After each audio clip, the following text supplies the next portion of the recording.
in comparison to someone else or anything like that. I'm sure there's someone with 50 Ferraris or a Ferrari collection. I don't know. That's really great for them, and I'm sure they enjoy it, and I hope they drive every one of them. But like, that's that, you know? So again, that if I accepted that comment, that would have been, again, it takes a certain level of acceptance to say, yeah, give me that. You know, back to the gift thing. Yeah, give me that. I'll take a little bit of that negativity. Yeah, here, you put it in my hand. Yeah, I'm gonna put it in my pocket and carry it around. Then I'm gonna repeat it to myself 5 times a day. How stupid is that? Again, that's you not realizing you're in control based on conditioning, based on reading negative comments. Somebody said, oh, you got a big old nose. Oh shit, do I got a big nose? Damn, you looking in the mirror? Why would you look in the mirror? No. Realize who you are, and this is the self-image. Define that self-image, okay? Define it, but define it with a pencil, because you always are adding, okay? Because in a sense, to define is to limit. I believe in that quote for a little bit, but like I said, when you define, it's infinite. You can keep adding definitions. You can keep adding things to that. You know what I'm saying? And okay, back to the Ferrari talk 2. We in here, right? So boom. So we talked about self-image, becoming your best, practicing that. So there's no school for you personally in your life to become your best. There's a generalization of, you know, grade school and then college, and you want to get into this major, that major, this major. But as far as like thinking positive, as far as like doing positive actions, cleaning out your spirit, getting rid of negative people, which all will hold you back, which seem like such simple concepts, and it doesn't require any money to get away from negative people, to continue to talk to yourself positively. That doesn't require any money or any like real skills, but it does require work. And the school for that, the school for your desires, is life. Because internally, what you really desire, I mean, what you really want out of this life, only you know. You know. Don't throw it away. Don't give that power to someone else. Don't ask somebody, but I don't know my purpose. Get busy failing. Try to find it. Create it. Start doing one thing. Go 100 miles an hour this way. Then you're like, oh, that's a dead end. Then go 100 miles an hour this way. Oh, that's a dead end. Then go 100 miles an hour that way. Oh, this is my thing. You know what I mean? Check me out. Oh, football. Nope. Oh, bodybuilding competition. Competitive bodybuilding. Nope. Fitness modeling. Okay. Acting. Okay. Business. Okay. You see what I'm saying? Like, you might turn that 1-lane highway into a 4-lane highway. Now you swerve in the whole lane. No traffic in your own lane. I know you heard that. No traffic in your own lane. You know? But so the school, you can go to school to be a carpenter. You can go to school to learn how to make this vehicle. You can go to school to learn how to be the best nurse practitioner, the best surgeon in the universe. But as far as like happiness, you feeling fulfilled, you being whole, your appetite for material things being being met, that's all life stuff. And that school of life, it doesn't come with a handbook. There's nothing to tell you like, oh, well, today is going to be a really difficult day for you because you asked for this. Okay, you asked for courage, so today is going to really test your courage. So when you're getting tested, don't question the creator. Don't question the universe. Don't question your life, where it's taking you, because you know what you asked for. You ask for things on a regular basis, whether they're good, whether they're bad. That's relative, and that's all up to you. Remember we said that? That's a whole other podcast. Anyway, don't question when things get hard. Know that you're leveling up. When we played video games, back to Mario, and when video games were a little bit more simple, when you beat a level, you level up. You're like, oh, I done beat this level already. You know exactly where to go, where the little secret compartments, little secret compartments are, the little whatever the little cheat codes and all that. You know exactly where everything's at. You beat that level. Now it's time to go to a more difficult one. Same thing with kindergarten. Okay, you know how to do kindergarten. Would you do kindergarten now, like today? You would do it in like 2 days. Like, you know what I mean? It's like when it gets harder, you're leveling up. A hard test usually comes at the end of the semester after they done taught you they threw the whole curriculum at you. That's when the essays do. The dreaded essay. That word is. The essays due at the end.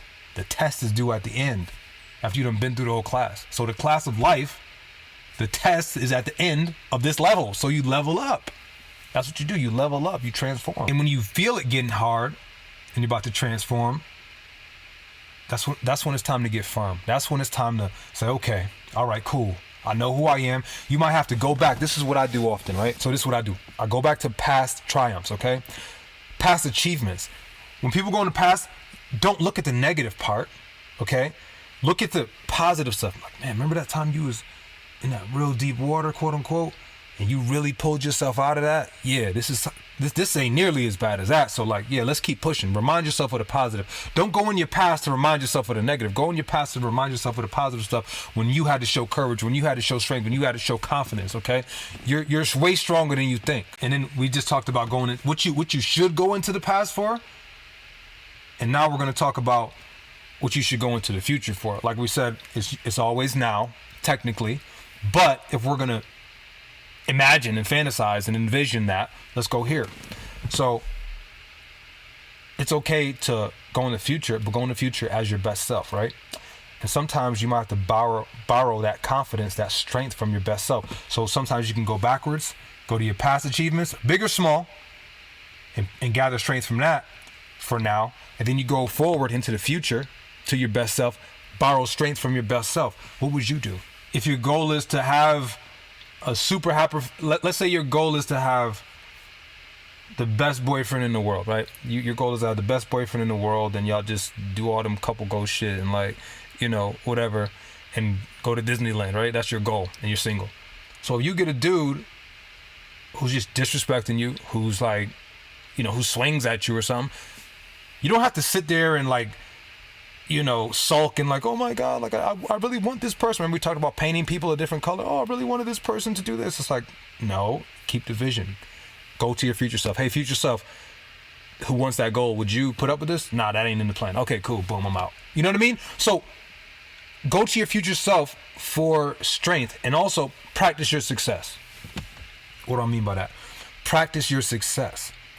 You want this, you want that, you want this, you want that. So we already got past it. We already got past having a want or having a desire is not a bad thing. It's not a bad thing. Remember we talked about wants were really shallow and desires were really, really deep. Okay? A want might be right now, I want some fries. I do. Truth be told, right? The desire is, I desire for my kids to know and feel that I'm the best father in the universe to them. Not to Instagram, not to anybody else, not to Father of the Year rankings, to them, right? That's a desire versus just a want. So I'll interchange the two just based on my conditioning, but I'm letting you know what I mean. I'm usually talking about desire. Okay, so let's say you want something, see? Anyway, so okay, boom, a desire, right? So you desire something, you need to go visit it. You need to go check it out. You need to go get on that frequency.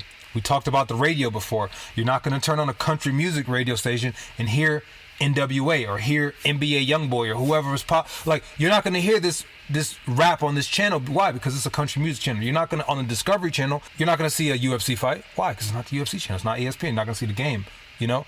So you got to tune in on the frequency of what you desire, right?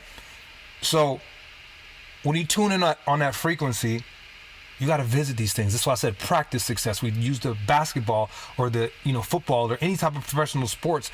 They're not just going to show up to the game not knowing the opponent. They know them better than they know themselves sometimes. They're watching hours and hours and hours of film. They're masters. There's masters.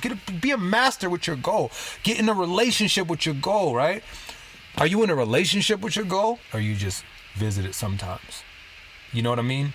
So bring to mind the last person that you were intimate with that was actually a good time. You know, the last person you were intimate with that was a good time. Think about that, right? It was great. It was blissful. It was whatever. It was good for you, for both of you, right? Imagine the first time you saw that person. Not spoke, saw that person in person. Did you know them? No. So imagine the first time you seeing someone, wherever you are, in public or whatever, just trying to get intimate with them. Would it work? No, would it work? That's illegal. You're gonna be on the news like local person in a coffee shop, you know. So it's like same thing with your goals. Get acquainted. Get in a relationship. Get in that dynamic. What's your goal? Visit it. You're dating this thing. You're like, and then you get married. A lot of you leave your goal and dream just all the way up here, and it just stays at this goal and dream, and there's no action, there's no dating it, there's no figuring it about, there's no thinking about it, there's nothing more active towards that than just having the thought. And we talked, the thought was great, but we need action. We need, like I said, visit it, be around the things that you want to get involved in. Somehow figure out some way to just get involved with it. Even if you're outside of the arena, get somewhere. Because if you're around it, if you're hanging around the barbershop long enough, you're going to get a haircut. That's a really good saying. And it's even true about this homeless lady, right? When I lived in West Hollywood, right there on Sunset, right there on Sunset in Crescent Heights, right there on the corner, and there's a McDonald's there. And I would come out because I would walk across the street to the Crunch Gym every single day, twice a day. And this lady would be hanging out, like sitting outside of McDonald's. And I would always say, I bet you by the time I get finished working out and doing cardio, she's going to have some fries or something with her. And she does, because she's around that. It's just a law of attraction. It's a very different example of it, but it's true. Or let's say Skid Row is probably the biggest, homeless population that there is. Like, do you see any billionaires hanging out down there? No. Maybe when they want to go do a stunt and act like they're, helping out the community or something, but like they're not down there. Or if you go to a really, really like wealthy community, there's no homeless people there. Half those communities are gated. They don't want anybody who's not supposed to be there, there. So it's like, get around the things that you want to be around. Get around the things you want to be around. Get on the frequency of your goals, of your dreams. Make plans. Put those plans into action steps, and then pretty soon that dream and that goal is going to be history. You're going to have that conversation. I remember when I used to think about that. I remember when I wrote that down. All right, so this is what I want to talk to you about. So we talked earlier about the quote, a person should be a monster and then learn how to control it. So I believe that monster, that beast, is emotion, energy and motion, right? And if that's not controlled, it'll eat you. Eat someone else, right? I like to look at it like a lion, right? Like your emotion is a lion, is a big lion, right? That is your lion, right? You got the keys to the cage, you have the leash, and it's on you to train it. We know emotions can get very destructive. We know emotions can hurt people. We know emotions, like any type of crime is usually emotionally driven, drug driven, alcohol driven. Something drove you to do that. So emotions can in the same manner, drive you to do something constructive, drive you to do something great, right? So let's say it's an emotion of anger, right? And this is this lion, and you go over to the cage. If you go over to what's the worst thing you can do? The worst thing you can do, this lion of emotion, of anger, is feed it.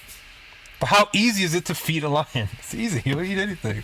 Anything. How many times have you got mad and then that one little thing that wasn't nothing, it just sent you over there? Oh, that's it. I'm done. Fuck it. So it's like the worst thing you can do is feed it. The best and the first thing I do, remember we talked about a reaction versus a response? You don't want to have a reaction, right? Response. My first response is an observation. Look at it. Look at the line. Okay, you're seeing it. Look at the angry emotion, the sad emotion, the whatever emotion. Observe it. Observe it first. What is this thing teaching me? Where's the root of this thing, right? And we train this. What do you want it to do? Because if you take that emotion, that lion, that tiger, whatever it is, this fierce emotion, and you tie it to something, it could pull you somewhere. And if you're in control of that, it could pull you in a good direction.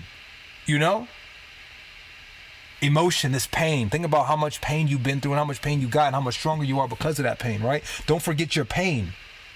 Yeah, you've been through it.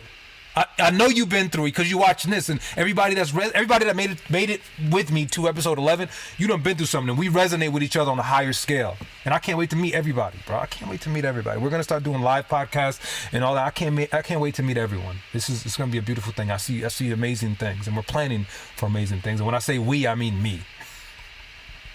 I'll be saying we because I have this dialogue with myself, so it's like us, me and Jeff. You've been through stuff. Realize how strong you are. Take that pain, take that anger, take that sadness, tie it to something, and let it take you there. Don't fight it. Don't fight it.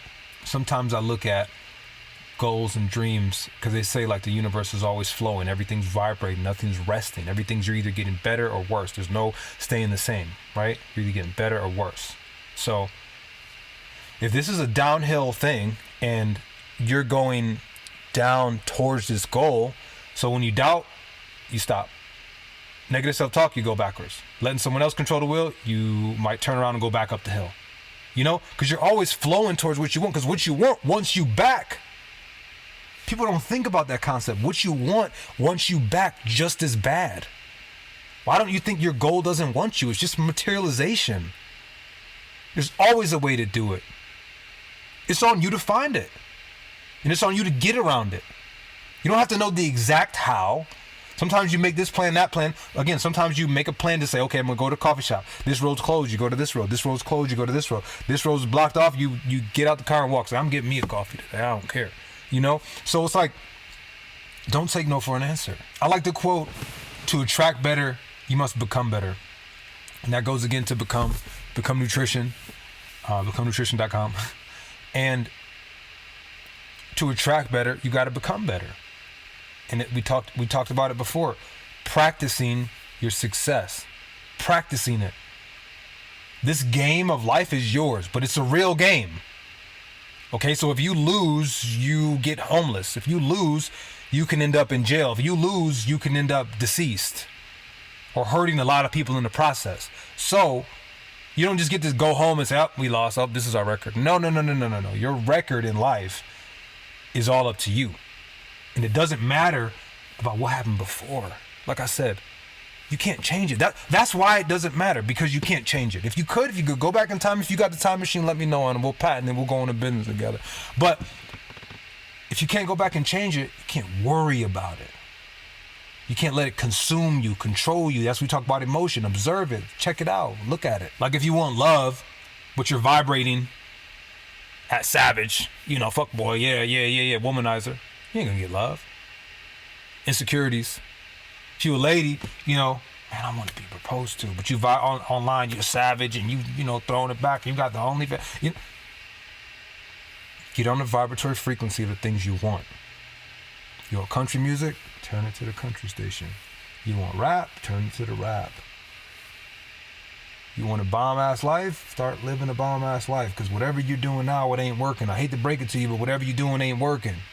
Time to do something different. Time to think about something different. Wake up in the morning. Hey, what can I do? What can I do different today that I didn't do yesterday that I can level up? What's going to level me up today? Did you have that conversation with yourself? Because you don't have to go look for people that, I need better friends to have conversations that push me. You got to push yourself first. You have to.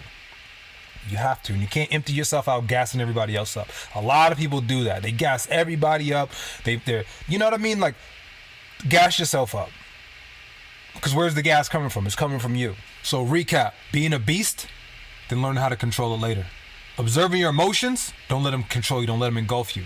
Borrow energy, advice from your best self. Borrow confidence from your past accomplishments. To attract better, you must become better. This is Jeff Lowe's with Becoming the Beast podcast. I love y'all. Make sure you rate this. Make sure you star it. Make sure you share it. We're on a roll. We're on to something huge. And I know we are. Okay? Episode 11. Much love. I got a whole nother podcast for you with number 12. I got you.